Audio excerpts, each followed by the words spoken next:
कहता है आपसे on the basis of trading and profit loss account of mister Harsh compute his income from business. सिर्फ business income निकालना है assessment year 22-23 का, ठीक है ना।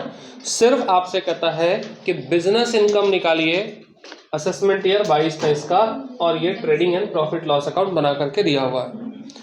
जो ट्रेडिंग एंड प्रॉफिट लॉस दिया हुआ है, इस trading and profit loss account के साथ साथ आपको कुछ और भी इंफॉर्मेशन नीचे एडिशनल इंफॉर्मेशन के रूप में नीचे कुछ और भी दिया हुआ। पहले एडिशनल इंफॉर्मेशन को हम देख लेते हैं कि क्या दिया हुआ। पूरा पहले कंप्लीट क्वेश्चन नहीं पढ़ोगे ना तो पता ही नहीं चलेगा कि इस क्वेश्चन का शुरुआत हम लोग कहाँ से करें।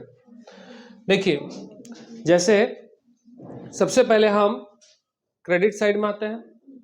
जब हम इसका फॉर्मेट बनाते थे तो सबसे पहले हमको क्या लिखना पड़ता था, net profit as per PL account. तो हम सबसे पहले अगर इसका सॉल्यूशन शुरू करेंगे तो हम लिखेंगे net profit as per PL account. तो ये नेट प्रॉफिट आपका दिया हुआ है कितना, 3,04,060, 30, 40, 60, ये हो गया नेट प्रॉफिट। अब हम लोग क्या करते थे कि कुछ आइटम हम इसमें से ऐड करते थे और कुछ को हम लोग क्या करते थे, लेस करते थे। यानी इनकम जो हम यहां गलती से ऐड कर दिए और वो इनकम एक्चुअल में किसी और हेड का इनकम था, तो ऐसे इनकम को हम इस हेड का इनकम नहीं मानते, इसलिए हम यहां उसको नेट प्रॉफिट से क्या करते थे, माइनस करते थे। तो पहले हम देखेंगे कि ये जो प्रॉफिट है, इन प्रॉफिट में कौन सा ऐसा प्रॉफिट है जो इनकम टैक्स के पॉइंट ऑफ व्यू से मेरा पीजीबीपी इनकम नहीं है, डिसअलाउड इनकम है। देखो सबसे पहले देखो ग्रॉस प्रॉफिट दिया है, ये तो अलाउड है, बिजनेस से रिलेटेड इनकम है।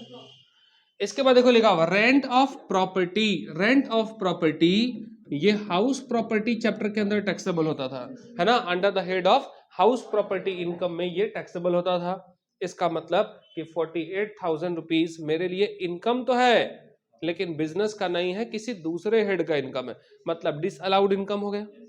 तो जहां डिसअलाउड इनकम हो गया तो इसको हम क्या करेंगे, ऐड करोगे लेस करोगे? हाँ मालिक, ऐड बोल दी तो ऐड कर दिया। सब क्या करना है। इसके बाद देखो लिखा है, इसके बाद लिखा रिफंड ऑफ इनकम टैक्स। देखिए इनकम टैक्स अगर आपका ज्यादा चार्ज हो गया था और अगर वो रिफंड हो गया विथ इंटरेस्ट तो ये इनकम होता है, लेकिन ये पीजीबीपी इनकम नहीं होता। इसको ध्यान रखना पड़ेगा। इसको हम अदर सोर्स के अंदर हम टैक्सेबल इनकम में काउंट करते हैं, है ना। फिर से हम बोल रहे हैं आपको, अगर इनकम टैक्स हम गलती से ज्यादा पे कर दिया, आप कहिएगा कि इनकम टैक्स ज्यादा कैसे कोई दे सकता है। जब टीडीएस का नाम सुना, TDS tax deducted at source, तो कभी कभी क्या होता है कि टीडीएस ज्यादा चार्ज हो जाता है, क्योंकि टीडीएस जब भी आप काटते हो, मान लीजिए आप सैलरीड इंप्लॉई हैं या कोई प्रोफेशनल पर्सन है, तो कभी कभी टीडीएस आपका ज्यादा कट जाता है। जैसे प्रोफेशनल सर्विसेज पे टीडीएस कितना कटता है, तो 10%। 10% आपके प्रोफेशनल सर्विसेज के ऊपर टीडीएस चार्ज कर दिया जाता है। आपका इनकम चाहे 2 रुपया हो, चाहे 2 लाख हो, चाहे 5 लाख हो। बाद में टैक्स कटने के बाद, यानी जिस दिन आप किसी को सर्विस दोगे उसी दिन आपका 10% टीडीएस कट गया। सपोज कीजिए कि आप किसी को 1 लाख रुपया का सर्विस दिए, तो उसका 10% मतलब कितना कट गया, 10,000 टैक्स कट गया और 90,000 आपको मिला। अब साल खत्म हो गया, अब साल के लास्ट में आपका इनकम टैक्सेबल है ही नहीं, आपका इनकम ही 5 लाख से नीचे। इसका मतलब कि जो मेरा 10,000 कट गया था वो फालतू कट गया। तो अब इनकम टैक्स डिपार्टमेंट आपको क्या करेगी कि वो पूरा का पूरा payment, full payment with interest आपको क्या करेगा, रिफंड कर देगा। तो इस तरह से हो सकता है कि ये तो जस्ट एक रीजन है, ऐसा ही बहुत सारा रीजन है, वहां बहस नहीं करेंगे अभी। लेकिन आपको ध्यान रखना है कि इनकम टैक्स अगर मेरा कभी ज्यादा डिडक्ट हो गया था या उस इनकम टैक्स जो डिडक्ट हुआ था उस पर इंटरेस्ट रिसीव हुआ, या ये दोनों हो जाए, अगर ये दोनों में से कोई भी पैसा आपको रिसीव होता है तो ये इनकम जरूर है, लेकिन ये पीजीबीपी में नहीं आता, ये मेरा अदर सोर्स का इनकम में आता है। इसका मतलब साफ है कि ये मेरे लिए कौन सा इनकम है, अदर सोर्स। इसका मतलब कि इस इनकम में तो अलाउड नहीं है, तो इस इनकम में ये वाला भी आइटम क्या हो गया, डिसअलाउड हो गया।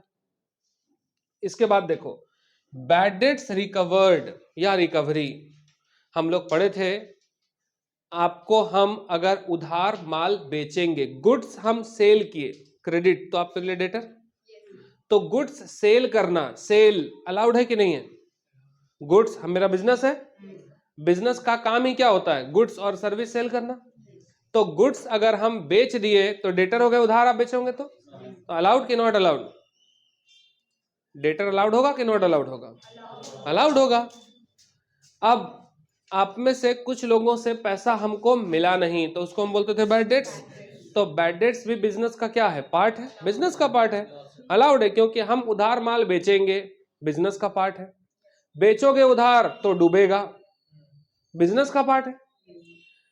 तो बैड डेट्स जब बिजनेस का पार्ट है तो पिछले साल अगर कुछ पैसा डूब गया तो हम उसको पीएनएल अकाउंट के कहां लिखे होंगे?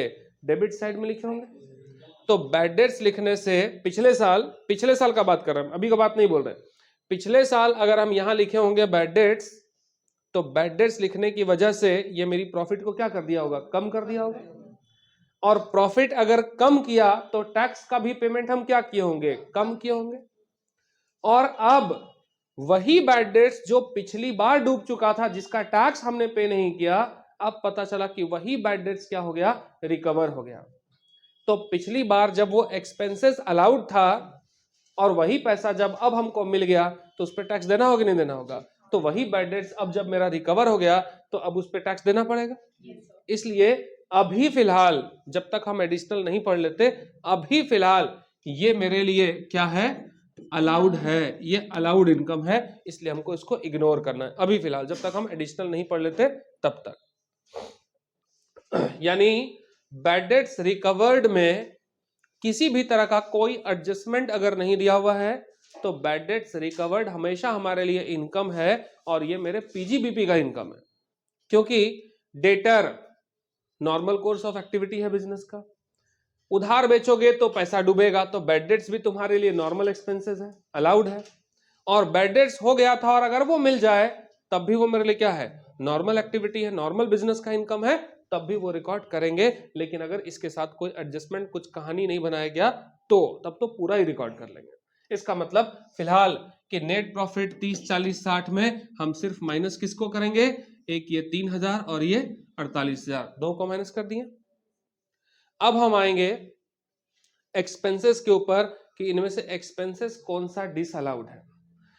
सैलरी बिजनेस से रिलेटेड एक्सपेंसेस है, अलाउड है। एडवर्टाइजमेंट भी अलाउड है। ऑफिस एक्सपेंसेस भी अलाउ होगा। इंश्योरेंस है, देखो किसका लिखा हुआ? गुड्स का इंश्योरेंस, मतलब गोडाउन का इंश्योरेंस कराएंगे तो ये भी अलाउड है। लेकिन इंश्योरेंस प्रीमियम देखो लिखा किसका? हाउस प्रॉपर्टी, तो ये वाला आइटम पीजीबीपी का आइटम तो नहीं है। इसका मतलब कि हाउस प्रॉपर्टी में एक्सपेंसेस कितना है? 3,400, तो ये वाला आइटम क्या होगा? नॉट अलाउड, तो हम ऐड करेंगे। इसके बाद देखो लिखा है लाइफ इंश्योरेंस प्रीमियम, अगर सिर्फ इंश्योरेंस प्रीमियम होता तो ये अलाउड होता, लेकिन क्या लिखा हुआ? लाइफ इंश्योरेंस, मतलब ये कौन सा प्रीमियम हो गया? पर्सनल एक्सपेंसेस हो गया, तो ये भी आइटम क्या हो गया मेरे लिए? नॉट अलाउड हो गया। मोटर कार का इस्तेमाल अगर बिजनेस पर्पस के लिए होता है तो मोटर कार पे होने वाला सारा खर्चा अलाउड एक्सपेंसेस माना जाएगा। अगर इस मोटर कार का इस्तेमाल पर्सनल यूज के लिए होता है तो ऐसे में इसका एक्सपेंसेस डेप्रिसिएशन भी क्या होगा? नॉट अलाउड माना जाएगा। तो डेप्रिसिएशन लगा किस पे? मोटर पे, तो ये अलाउड भी हो सकता है, नॉट अलाउड भी हो सकता है, डिपेंड होगा कि इस मोटर कार का इस्तेमाल आप कहां करते हो, इस पे डिपेंड होता है। समझ गए बात? तो मोटर कार अभी देखेंगे।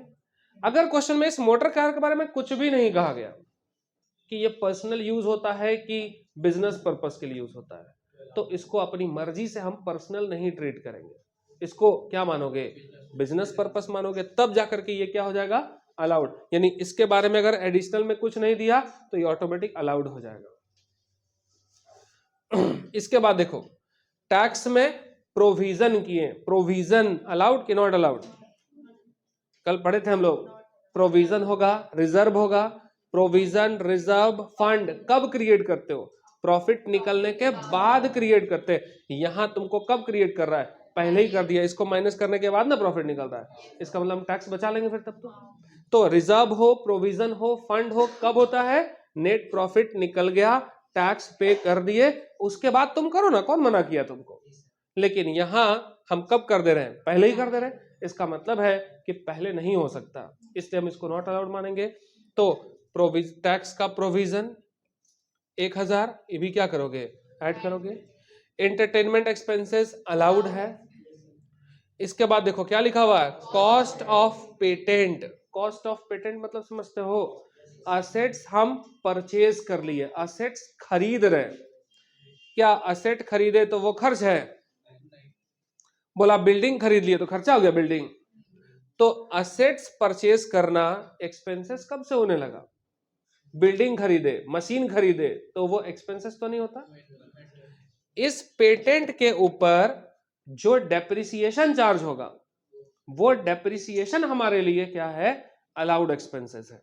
लेकिन पेटेंट खरीद लिए, ये मेरा असेट होता, ये मेरा खर्चा नहीं होता, इसलिए यह आइटम भी क्या हो जाएगा, डिसअलाउड हो जाएगा। समझ गए बात। लेकिन इस पेटेंट पे जो डेप्रिसिएशन लगेगा, वो वाला डेप्रिसिएशन क्या हो जाएगा, अलाउड एक्सपेंसेस हो जाएगा। तो हमको क्या करना पड़ेगा, उसको थोड़ा ध्यान से देखिए, क्योंकि ये वाला चीज आपको थोड़ा सा उलझा सकता है। देखो जैसे ही पेटेंट देख रहे हो ना, तो ये सारा आइटम क्या है, डिसअलाउड, तो हम सबको क्या कर रहे थे, ऐड कर रहे थे। लेकिन बात है मेरे पास कि कॉस्ट ऑफ पेटेंट कितने का है, 21,000 है ना, तो ये पूरा आइटम क्या हो जाएगा, डिसअलाउड आइटम है। लेकिन इस पेटेंट के ऊपर जो डेप्रिसिएशन लगेगा, वो वाला क्या हो जाएगा, अलाउड आइटम है। तो फिर इसको प्लस करेंगे तो फिर डेप्रिसिएशन जो लगेगा वो अलाउड है, फिर माइनस कैसे करेंगे, क्योंकि पीएल अकाउंट तो बन चुका है ना। हमको क्या लिखना था, यहां लिखना था डेप्रिसिएशन ऑन पेटेंट, यहां डेप्रिसिएशन का अमाउंट लिखते तो ये मेरे प्रॉफिट को क्या करता, कम कर देता। लेकिन ऑलरेडी मेरा पीएल अकाउंट बन चुका, तो हम कहां जाएंगे माइनस करने। तो एक काम करना,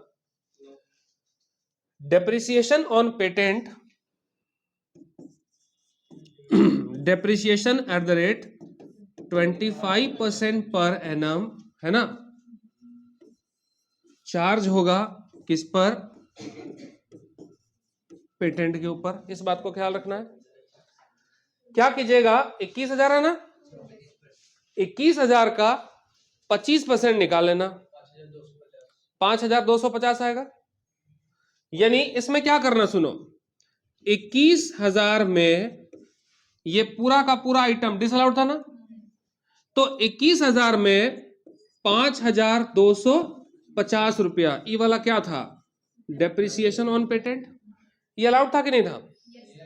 यानी 21,000 रुपया एक प्रॉपर्टी है, तो प्रॉपर्टी खरीदना खर्च तो नहीं होता ना, तो हम इस प्रॉपर्टी का पैसा डिसअलाउड मानेंगे, और डिसअलाउड मान करके 21,000 रुपया हम यहां पे क्या करते, ऐड करते। यानी यहां 21,000 क्या होता, ऐड होता। ये डेप्रिसिएशन एक्सपेंसेस है कि नहीं है, तो डेप्रिसिएशन अगर है तो ये एक्सपेंसेस अलाउड है, नॉर्मल खर्चा है, तो इसको हमको क्या करना था, माइनस करना था। तो इस पैसे को हम लेस वाले कॉलम में लिखते हैं, डेप्रिसिएशन ऑन पेटेंट कितना, 5250, यानी इसको जोड़ दो, इसको क्या करो, घटा दो। समझ रहे हो बात। या और बोल रहे, और एक काम आप कर सकते हो, 21,000 में 5,250 को घटा दो, कितना बचेगा, 15,750। आप क्या करो, इसी को डिसअलाउड एक्सपेंसेस मान लो डायरेक्ट। अब इसको जोड़ो, इसको घटाओ, उससे बढ़िया कि इससे इसको माइनस करके जो बच जाएगा उसी को लिख दीजिएगा यहां पे। तो एक बार जोड़ना, एक बार घटाना नहीं पड़ेगा, क्योंकि अगर आप एक बार जोड़ के घटाओगे तो आपके मन में आएगा, यार डेप्रिसिएशन ये तो डिसअलाउड नहीं होता, ये तो नॉर्मल एक्सपेंसेस है, तो घटाए क्यों, जोड़े क्यों, क्यों कंफ्यूज रहोगे। तो आप क्या करना, इस इसको माइनस करके जो बचेगा वही आपका डिसअलाउड है, क्योंकि डेप्रिसिएशन तो अलाउड है, तो जो डिसअलाउड आइटम है तुम तो उसी को ऐड करोगे। इसके बाद देखिए, मोटर एक्सपेंसेस अलाउड है, बैड डेट्स अलाउड है, जनरल एक्सपेंसेस भी अलाउड है, तो ये सारा आइटम हो गया अलाउड। अब मतलब आपको याद रखना है कि इस क्वेश्चन में शुरू करने से पहले कि ये रेट ऑफ डेप्रिसिएशन का अगर सवाल उठता है कि रेट ऑफ डेप्रिसिएशन कहां से 25% आ गया, तो इसके लिए आपको रेफरेंस लेना पड़ेगा डेप्रिसिएशन चैप्टर का, क्योंकि हम आपको बताए अभी कि देखो सारे असेट्स पर, जितना भी असेट्स है दुनिया में, हर असेट्स का ग्रुपिंग किया गया है और हर असेट्स का ग्रुपिंग करके हर तरह के असेट्स पर डेप्रिसिएशन कितना चार्ज होगा ये इनकम टैक्स एक्ट में पहले से ही डिफाइंड है, तो तुमको चैप्टर रेफरेंस लेना पड़ेगा। तो यहाँ इस क्वेश्चन को जब सॉल्व करोगे ना, तो इसके लास्ट में नोट बना लीजिएगा, वहां लिख लीजिएगा कि depreciation charge on patent eight the rate कितना परसेंट, 25। तो हम पूरा डेप्रिसिएशन चैप्टर तो याद नहीं कर सकते, तो धीरे धीरे जैसे जैसे क्वेश्चन आएगा हम नोट बना करके उसको सॉल्व करते चले जाएंगे। वकीलों को भी देखें, वकील साहब को, अब अगर कोई केस कल लड़ना है तो दुनिया में, भारत में बहुत बड़ा लॉ है, जो लॉ मेकर होंगे उनको भी याद नहीं होगा कि कितना कानून बनाए हो। तो जब कोई वकील साहब कल अगर केस लड़ना चाहते हैं, तो कल जो केस है उस केस से रिलेटेड जो सेक्शंस है वो रात में बैठ करके क्या करते हैं, स्टडी करते हैं, ताकि हम जज के सामने जाएं तो अच्छा प्रेजेंट कर पाए। तो देखो ऐसा जरूरी नहीं है, कभी भी जरूरी नहीं है कि हम दुनिया में जितना असेट होता है उन सारे असेट के डेप्रिसिएशन का रेट हम याद कर ले, कभी संभव नहीं है आपके लिए। हाँ, जैसे इस क्वेश्चन में हमको दिखा ओ पेटेंट, तो पेटेंट में डेप्रिसिएशन कितना होता है, डेप्रिसिएशन चैप्टर निकाल के देख लेंगे कितना है। इसी तरह से कल को फर्नीचर आएगा, हम देख लेंगे। तो ये चीज अगर आप सोचते हैं कि हमको याद कैसे होगा, ये आपका प्रॉब्लम नहीं है, वो आप मेरे से पूछिएगा तो हमको याद नहीं है।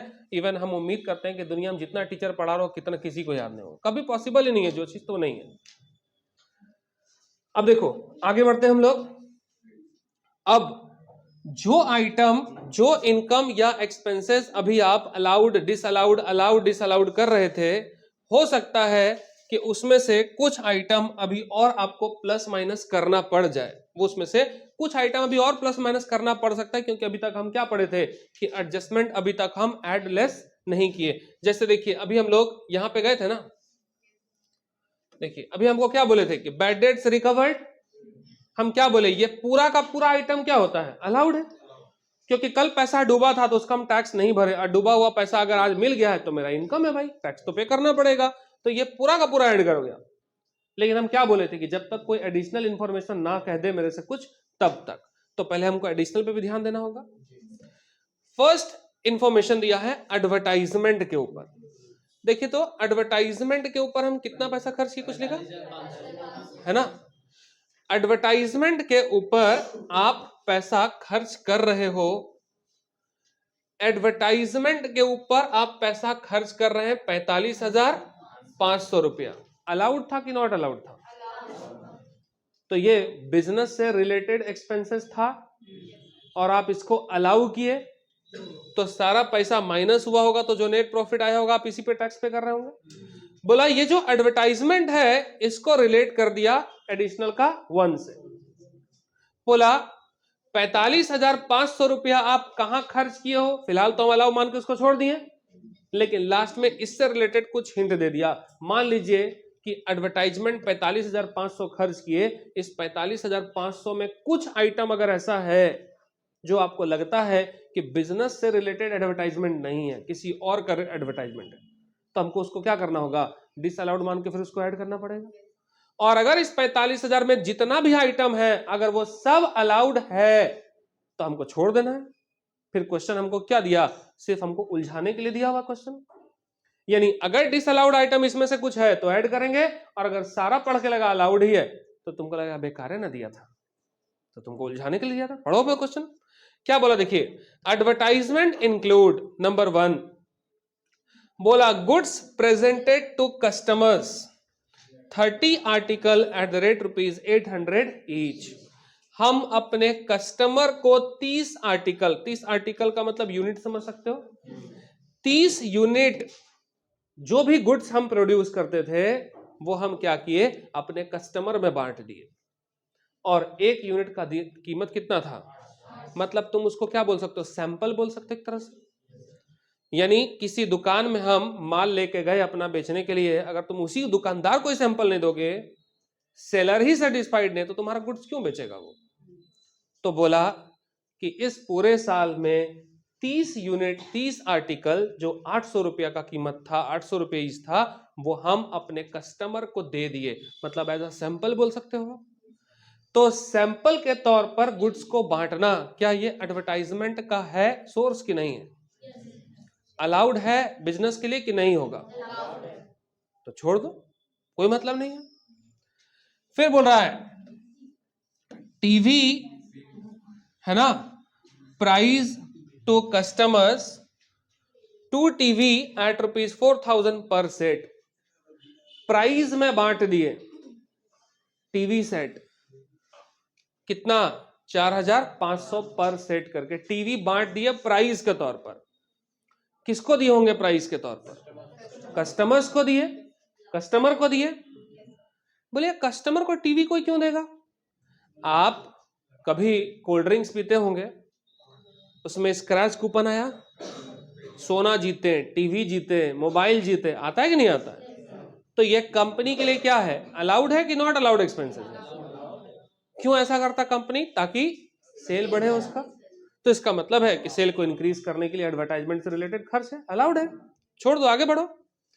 डायरीज और कैलेंडर छपवा दिया 3,000 का, अलाउड है। इसके बाद लिखा है बाकी जितना पैसा बचा उसका पूरा का पूरा, मतलब 45,500 लगा ना, तो थोड़ा थोड़ा थोड़ा हिसाब दिया। अब बोला बाकी जो रेस्ट अमाउंट बच गया था उसका न्यूज़पेपर में क्या कर दिया? एडवर्टाइजमेंट कर दिया। तो एडवर्टाइजमेंट करना ये भी क्या है? अलाउड है। ओवरऑल ए नंबर लिखा, इतना खतरनाक लगा कि कोई तो बात है, लेकिन जब आप क्वेश्चन पढ़े होंगे तो आपको क्या दिखा? बेकार ही दिया था। कुछ है क्वेश्चन में? तो बेकार ही दिया था, फालतू का। आगे बढ़ो, मतलब इसको आप क्या करोगे? इसको क्या कीजिएगा? पूरा इग्नोर कर दो, कोई मतलब नहीं है। क्यों? क्योंकि इसमें जितना भी आइटम दिया है वो मेरा सब उस एडवर्टाइजमेंट का पार्ट है, सब अलाउड एक्सपेंसेस है, तुम क्यों जोड़ने जाए? इग्नोर करो। कहता आपसे सैलरी, क्वेश्चन में सैलरी होगा। सैलरी हम कितना पे किए देखो तो 1 लाख का। कह रहा सैलरी पेड टू 1 एम्प्लॉय, इतना ही दिया हुआ है।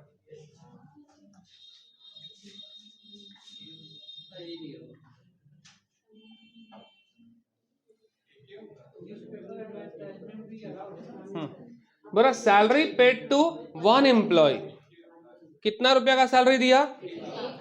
दिया तो दिया, स्टाफ है ना मेरा, हमको एक ही मल्टी टैलेंटेड स्टाफ मिल गया जिसको हमको 1 लाख देना पड़े। ठीक है भाई, 10 स्टाफ को 10,000 देते, चल हम एक ही देंगे, आखिर स्टाफ को ही तो सैलरी दे रहे हो ना। डायरेक्टर मैनेजमेंट, डायरेक्टर और ओनर तो नहीं है, पार्टनर तो नहीं है ना, स्टाफ तो है। तो स्टाफ का सैलरी हमेशा क्या होता है? अलाउड होता है। तो मेहनत मत करो। आगे, recovery of bad debts including ₹6,000 which was not accepted by ITO by deduction in 2021। अब इसका कहानी तुमको समझने में थोड़ा ठीक ठाक लगेगा, दम है। कह रहा आपसे बैड डेट्स में अमाउंट हमको रिकवर हुआ था 7,800।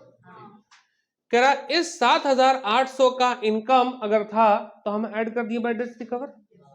लेकिन कहता है उस बैड डेट्स रिकवरी में, यानी रिकवरी ऑफ बैड डेट्स में, यानी इसमें 6,000 रुपया का एक अमाउंट इसमें इंक्लूड था जो which was not accepted by ITO for deduction इन 2021। क्या ये करंट ईयर है? प्रीवियस ईयर है। बोल रहा है 2 साल पहले जब ये 6,000 रुपया बैड डेट्स हुआ होगा ना, तो बैड डेट्स को हम अलाउड एक्सपेंसेस मानते। तो 2 साल पहले जब ये 6,000 मेरा बैड डेट्स हुआ था, तो बैड डेट्स को इन जनरल हम क्या मानते हैं? अलाउड मानते हैं। लेकिन 2 साल पहले जब ये पैसा डूब गया था, उस टाइम पे इनकम टैक्स डिपार्टमेंट ने इस बैड डेट्स को अलाउ नहीं किया था। इसका मतलब कि उस टाइम में हम इस 6,000 पे टैक्स पे किए होंगे कि नहीं किए होंगे? समझ रहे हो बात क्या बोलना चाह रहे हैं? यानी ये 6, सिंपल सा समझो, बैड डेट्स होता हम 2 साल पहले की बात कर रहे हैं। 2 साल पहले ये 6,000 रुपया डूब गया, तो जैसे आज डूबा तो अलाउड हुआ कि नहीं हुआ, वैसे 2 साल पहले जब 6,000 डूब गया होगा तो अलाउ होना चाहिए। लेकिन उस टाइम पे इनकम टैक्स डिपार्टमेंट ने पकड़ लिया, बोला नहीं बैड डेट्स तो है लेकिन हम अलाउ नहीं करते। तो जब 2 साल पहले हम पकड़े गए और ये बैड डेट्स अलाउ नहीं हुआ, इसका मतलब है कि इस पैसे को हम अपने इनकम में ऐड कर चुके होंगे, इस पैसे पे हम ऑलरेडी टैक्स पे कर चुके होंगे। भले पैसा नहीं मिला, मेरा इनकम हमको नहीं हुआ, लेकिन टैक्स सरकार ने इस 6,000 पे क्या किया, चार्ज कर दिया। अब जाकर यही 6,000 हमको इस 2 साल बाद मिला, जो पैसा अब किसमें इंक्लूड है, इसमें इंक्लूड है। अब आप सोचिए, इस पैसे को 2 साल पहले गवर्नमेंट ने अलाउ नहीं किया और अलाउ ना करने की वजह से ये पैसा मेरे इनकम में ऐड हो गया और हम उस समय ही टैक्स क्या किए थे, पे कर दिए थे। और अब जब 2 साल बाद ये पैसा अब हमको मिला तो हम अपने ट्रेडिंग पीएल में क्रेडिट साइड लिखें, क्योंकि मिला भाई, इनकम है तो लिखेंगे। लेकिन क्या इस इनकम पे जो आप ऑलरेडी टैक्स दे चुके हो, तो क्या अब दोबारा 7,800 रुपया पूरा ऐड करके फिर टैक्स दीजिएगा? तो एक ही इनकम पे डबल टैक्स लग जाएगा ना। तो एक्चुअल में ये जो 6,000 है, आप इस 7,800 में क्या कीजिएगा, घटा दीजिएगा। आपको सिर्फ कितना ऐड करना है, तो 1,800 रुपया ही आपको, यानी बैड डेट्स रिकवरी वाले टॉपिक में आपको 7,800 रुपया नहीं लिखना है, सिर्फ कितना लिखना होगा, 1,800 रुपया ही आपको, है ना, इनकम के तौर पे लिखना है। इसका मतलब तुम इसको ट्रीट कैसे करोगे, इनकम को हम अभी क्या किए थे, इस इनकम को अलाउड माने थे, ये इनकम अलाउड था, और जहां अलाउड था तो हम इसको कंप्लीटली क्या किए थे, छोड़ दिए थे। लेकिन अब हमको छोड़ना नहीं है, अब हमको क्या करना होगा, माइनस करना होगा। कितना माइनस करना होगा, 6,000 माइनस करेंगे कि 1,800, तो हमको 6,000 रुपया, यानी इस 7,800 को छोड़ दिए। छोड़ने का मतलब था कि मेरे इनकम में ऑलरेडी क्या हो गया, ऐड हो गया, बढ़ गया इनकम। लेकिन अब हमको पता चला कि नहीं, 7,800 मेरा इनकम थोड़ी था, 7,000 में 6,000 तो हम पहले ही टैक्स दे चुके, तो तुमको सिर्फ डिस अलाउड कितना कर देना है, 6,000 रुपया डिस अलाउड इनकम मान करके इसको माइनस कर देना है, ये हो जाएगा काम। इसके बाद आगे, cost of motor 1,00,000 on which depreciation is allowed at the rate 15%। Motor car पर डेप्रिसिएशन, मोटर कार कितने का था, 1,00,000 का था, 1,00,000 का 15% मालिक कितना आता है, 15,000 आता है। यानी डेप्रिसिएशन ऑन मोटर कार 1,00,000 का था, तो उसका 15%, इसका मतलब कि होना कितना था, 15,000 होना था। देखिए तो डेप्रिसिएशन ऑन मोटर कार कितना लिखे हम लोग, डेप्रिसिएशन ऑन मोटर कार कितना लिखे हो, 13,000 लिखे हो। इसका मतलब लिखना हमको 15 था, हम चार्ज कितना किए, 13 किए। इसका मतलब कि 2,000 डेप्रिसिएशन हमको क्या करना होगा, अभी और चार्ज करना है। माइनस करोगे प्लस करोगे, माइनस करोगे, और चार्ज करना है ना। तो अभी मतलब कहने का मतलब क्या हुआ कि यहां एक्चुअल में होना हमको 15,000 था, मेरे से गलती से 13,000 लिखा गया। इसका मतलब कि हमको 2,000 रुपया एक्सपेंसेस क्या करना होगा, और चार्ज करना पड़ेगा। अब एक्सपेंसेस अगर 2,000 और चार्ज करोगे तो तुम्हारी प्रॉफिट को ये घटाएगा कि बढ़ाएगा, तो बोला चार्ज करना था, अलाउड एक्सपेंसेस था, लेकिन हम चार्ज नहीं कर पाए। तो ठीक है, अब पता चला ना, तो चार्ज कर दो। यानी ये कौन सा एक्सपेंसेस हो गया, expenses allowed but not charge, उस वाले ग्रुप में जाके ठो लिख देना। इसके बाद सबको प्लस माइनस कर लीजिएगा, इज इक्वल टू जो आएगा वो आपका इनकम निकल जाएगा। इसमें क्या टोटल इनकम निकालने बोला कि पीजीबीपी इनकम निकालने बोला, तो हम सिर्फ पीजीबीपी निकालेंगे। अगर टोटल इनकम निकालने बोलता तो देखिए इसमें अदर सोर्स भी था, इसमें हाउस प्रॉपर्टी भी था, वो निकालना पड़ता, लेकिन इसमें सिर्फ